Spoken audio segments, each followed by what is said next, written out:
Hi! Today I'm gonna do the mid-year book freakout tag, which is sort of weird. Generally I feel like time goes really slowly, but this year feels a bit like we shouldn't be here yet. I'm actually wearing like a top that I sewed. No, I didn't sew this. I knitted, which I'm pretty happy with. And yeah, I've pretty much like picked like 8,000 billion books for each question of this, but I will try and go through as like fast as possible. The first question is best book you've read in 2021. I have 6.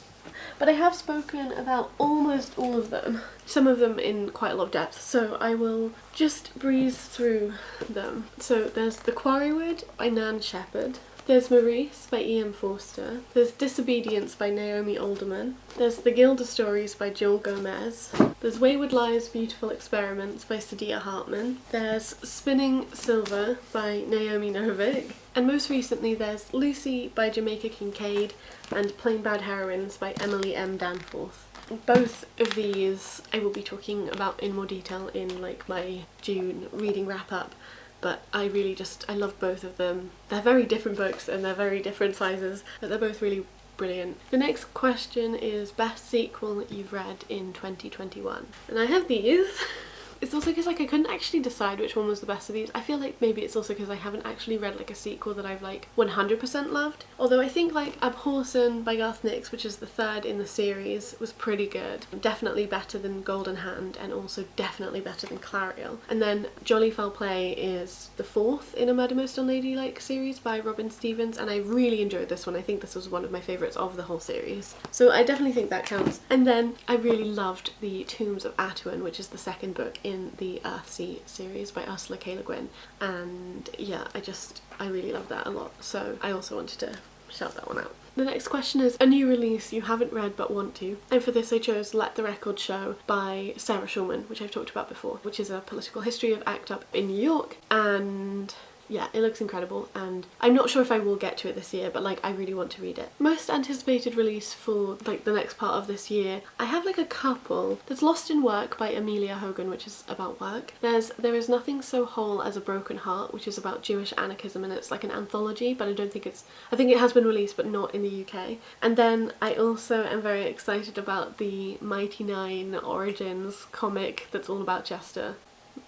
So there's that. Biggest disappointment I think goes to Attainment by Edith Ellis, which I finally finished this year, and also A Ghost in the Throat by Doran Griffer, which I spoke quite a lot about with Amanda in our discussion of the Republic of Consciousness Prize. So for biggest surprise, I actually have 2 books. The first is The Employees, a workplace novel of the 22nd century by Olga Ravin. And I guess this was surprising for me just in the sense that I found it just like super sweet and charming, like even though it is kind of intense and also like it's not very big, and it's just, but it was just like I really did just enjoy it. Like I enjoyed reading it. And then the other book is Lucy by Jamaica Kincaid. I did think that I was gonna like this and stuff, but I didn't like expect to like it so much. And actually I guess one of the things that like tipped me off that I would really love it was when I posted like a picture of this on my Bookstagram and people were commenting with like how much they loved it, including people whose like opinions on books I trust. And then also somebody commented about it being like connected in some way to Villette, which is a Charlotte Bronte novel, which I loved. It's one of the books that got lost in my box of books that got lost in the post, but otherwise I would have reread it by now. But yeah, so then I suddenly was like, oh my god, like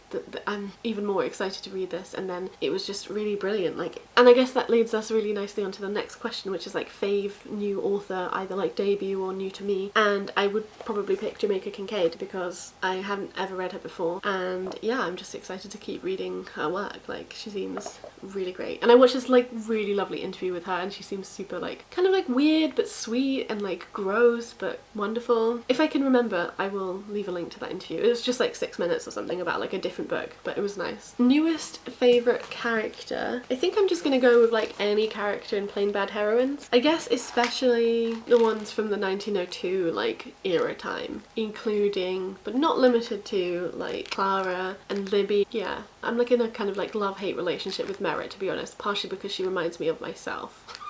But yeah, I'm pretty sure I've said this like multiple times before, but like, you know, one of the things I do a lot is cry.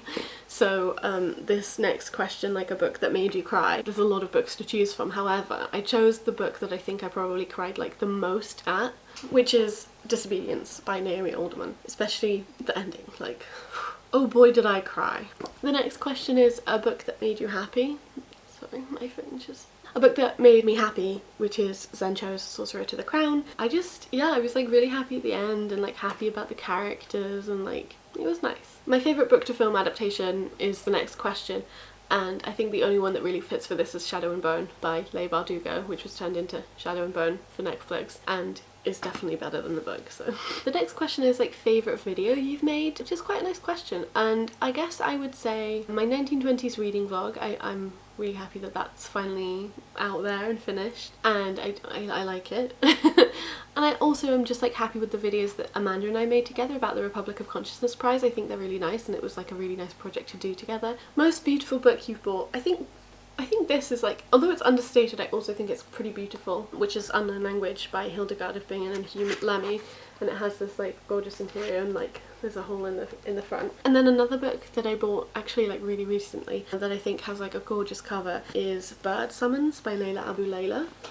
I feel like it's not quite like doing it justice, but like I just think it's really beautiful, and I picked this up in a charity shop recently and I'm very happy about it. And then the last question is books you need to read by the end of the year.